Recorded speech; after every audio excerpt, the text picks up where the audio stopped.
Hello aspirants, আবারও চলে এসেছি 10টি গুরুত্বপূর্ণ কারেন্ট অ্যাফেয়ার্সের ক্লাস নিয়ে। তোমরা জানো যে প্রতিদিন সকাল 10টার সময় আমাদের এই ক্লাসটি চলে আসে আমাদের ইউটিউব চ্যানেলে। প্রতিদিন তোমরা এই ক্লাসটি ফলো করার চেষ্টা করবে। আচ্ছা, চলো দেখে নেওয়া যাক আজকের প্রথম প্রশ্ন। দ্য প্রহার initiative announced in February 2026 by the Ministry of Home Affairs is related to which of the following? ফেব্রুয়ারি 2026 সালে স্বরাষ্ট্র মন্ত্রক কর্তৃক ঘোষিত প্রহার উদ্যোগটি নিম্নলিখিত কোনটির সাথে সম্পর্কিত? A nation wide cyber security awareness campaign, একটি দেশব্যাপী সাইবার নিরাপত্তা সচেতনতা অভিযান। B India's first comprehensive national counter terrorism policy and strategy, ভারতের প্রথম সমন্বিত জাতীয় সন্ত্রাস বিরোধী নীতি ও কৌশল। C a joint military exercise with neighboring countries, প্রতিবেশী দেশগুলির সাথে যৌথ সামরিক মহড়া। নাকি ডিজাস্টার ম্যানেজমেন্ট রিফর্ম ফ্রেমওয়ার্ক, দুর্যোগ ব্যবস্থাপনার সংস্কার কাঠামো। কোনটা হয়ে যাবে দ্য প্রহার ইনিশিয়েটিভ? তো সঠিক উত্তর হয়ে যাবে অপশন বি। অপশন বি হয়ে যাবে সঠিক উত্তর। India's first comprehensive national counter terrorism policy, ভারতের প্রথম সমন্বিত জাতীয় সন্ত্রাস বিরোধী নীতি ও কৌশল। অর্থাৎ এই প্রহার ইনিশিয়েটিভের থ্রু ভারতবর্ষে যে টেররিজম আছে, যেই টেররিজম চলছে, সেই মানে যেই টেররিজম, তোমরা জানো যে দিল্লির মতো জায়গায় কয়েকদিন আগেই বম ব্লাস্ট হয়েছে। তো এই রকম ঘটনাগুলিকে কমানোর জন্য, কাউন্টার করার জন্য এই প্রহার ইনিশিয়েটিভটা নেওয়া হয়েছে। ঠিক আছে, তো অপশন বি হয়ে যাবে কারেক্ট। চলে আসি পরের প্রশ্নে। The Delhi High Court held that the right to perform the last rites of a parent is part of which fundamental right under the Constitution of India? Delhi high court সম্প্রতি একটা রায় দিয়েছে যে পিতা বা মাতার শেষকৃত্য সম্পাদন মৌলিক অধিকারের মধ্যে পড়ে। এটি ভারতের সংবিধানের কোন মৌলিক অধিকারের অন্তর্ভুক্ত? প্রশ্নটি হলো এটা। আর্টিকেল 14, আর্টিকেল 19, আর্টিকেল 21 নাকি আর্টিকেল 25? তো সঠিক উত্তর এখানে হয়ে যাবে অপশন সি হয়ে যাবে সঠিক উত্তর। Right to life and personal লিবার্টির মধ্যে পড়ছে এটা। তো মনে থাকবে, খুবই ইম্পর্টেন্ট। আর্টিকেল 21 তোমরা সকলেই জানো, পলিটি ক্লাসে আমরা পড়েছি যে আর্টিকেল 21 হচ্ছে right to life and personal liberty, ব্যক্তি স্বাধীনতার অধিকার। আর সেটা অনুযায়ী দিল্লি হাইকোর্ট বলেছে যে পিতা বা মাতার শেষকৃত্য সম্পাদন মৌলিক অধিকারের মধ্যেই পড়ে। অপশন সি হয়ে যাবে কারেক্ট আনসার। চলে আসি নেক্সট প্রশ্নে। খুব ইম্পর্টেন্ট, এই বছরের তো খুবই ইম্পর্টেন্ট প্রশ্ন এটি। যে কোনো পরীক্ষায় তোমরা দেখবে আসবেই আসবে এই প্রশ্নটি, যে which Indian film one a BAFTA award in 2026?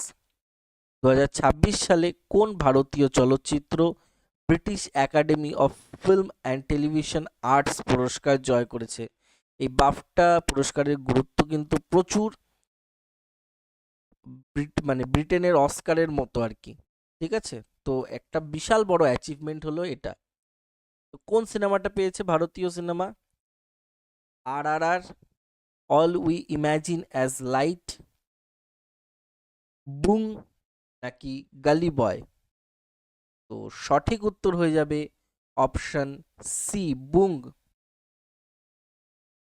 তোমরা জানো যে আমাদের দেশে নর্থ ইস্টে মণিপুরে এখনো মানে যে সামাজিক অবস্থা সেটার এখনো ঠিক হয়নি, সেখানে অশান্তি চলছে, দীর্ঘদিন ধরে এই অশান্তি চলছে। তো এই সিনেমার যেই মূল যেই চিত্রনাট্যটা সেটা এইভাবেই সাজানো হয়েছে যে একটা ছোট নর্থ ইস্টার্ন বাচ্চার চোখ দিয়ে সে কি করে তার জায়গার অশান্তিগুলোকে ভোগ করছে, কি সে কিভাবে দেখছে এই মণিপুরের যে এই আনরেস্ট যেটা চলছে তার চোখে কেমন, তার চোখ দিয়ে মণিপুরের এই অশান্তিটা তুলে ধরার চেষ্টা করা হয়েছে এই সিনেমার মাধ্যমে। আশা করছি তোমাদের মনে থাকবে। চলে আসি পরের প্রশ্নে, যে national science day is observed every year in India on 28th February to commemorate which of the following? ভারতে প্রতি বছর 28শে ফেব্রুয়ারি জাতীয় বিজ্ঞান দিবস পালন করা হয় নিম্নলিখিত কোনটির স্মরণে? কিসের জন্য তোমার ন্যাশনাল সায়েন্স ডে পালন করা হয়?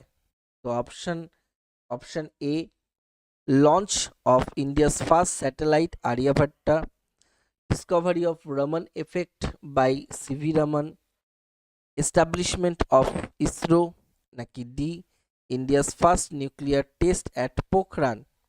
তো সঠিক উত্তর কি হয়ে যাবে? সঠিক উত্তর হয়ে যাবে option B, C V Raman Nobel পুরস্কার পেয়েছিল এই রমন এফেক্ট আবিষ্কার করার জন্য।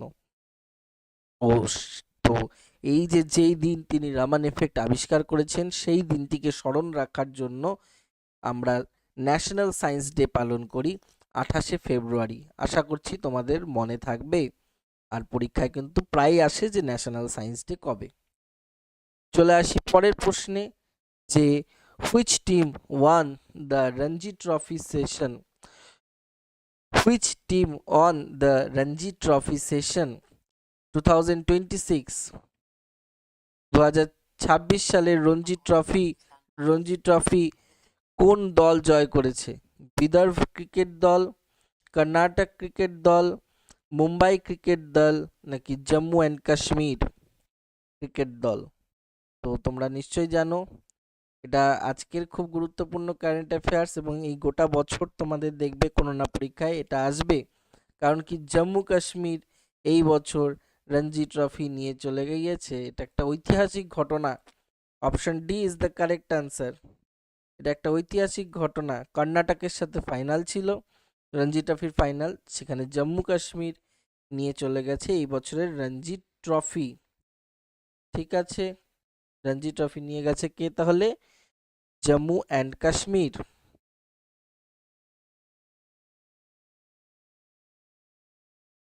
আসি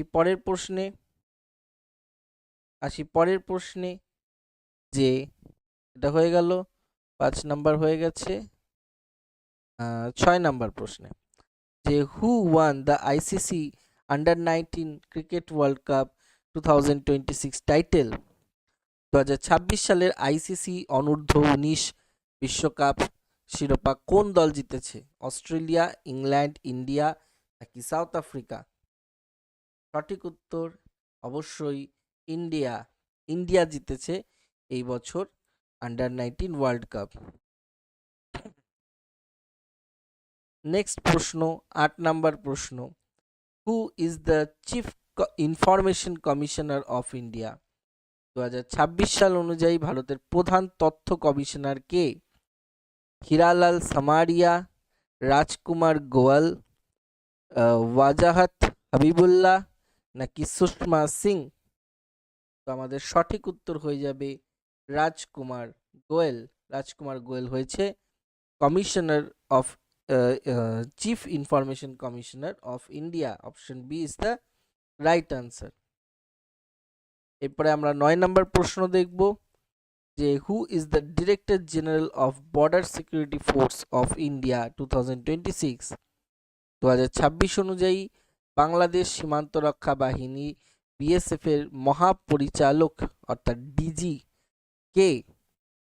দলজিৎ সিং চৌধুরী, প্রবীণ কুমার, রাকেশ আগরওয়াল, নাকি নিতিন আগরওয়াল?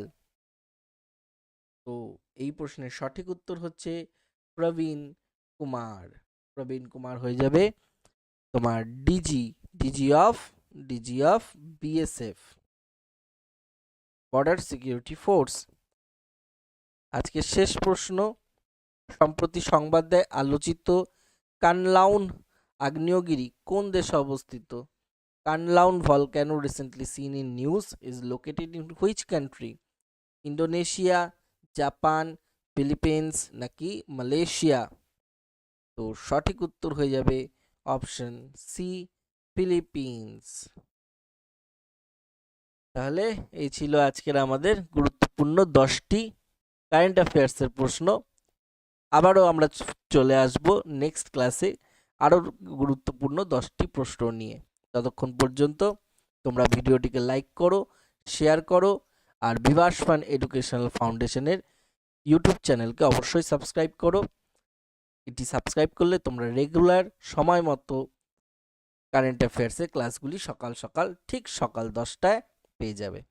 থ্যাংক ইউ, দেখা হচ্ছে আবার আরেকটি নতুন ক্লাসে।